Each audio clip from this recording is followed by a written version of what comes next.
আসসালামু আলাইকুম। বরণশ্রী থেকে সায়দাবাদের উদ্দেশ্যে রওনা হয়েছিলাম।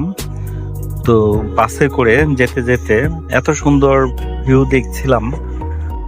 দুই পাশে সারি সারি গাছের সবুজ অরণ্যে ঘেরা এই সৌন্দর্যতা আপনাদের সাথে শেয়ার না করে পারলাম না। তো মোবাইলটা পকেট থেকে বের করে ভিডিও করা শুরু করলাম আপনাদের সাথে শেয়ার করার জন্য।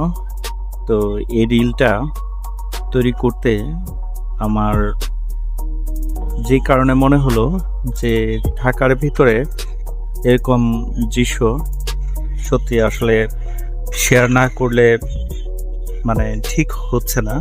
এই যে দেখেন সুউচ্চ ভবনের বাড়িগুলা, অ্যাপার্টমেন্টগুলা, সামনে সবুজ ঘাস, সারি সারি গাছ রাস্তার দুই পাশে। সত্যি এরকম গাছ লাগানোর উদ্যোগকে সাধুবাদ জানাতে হয়।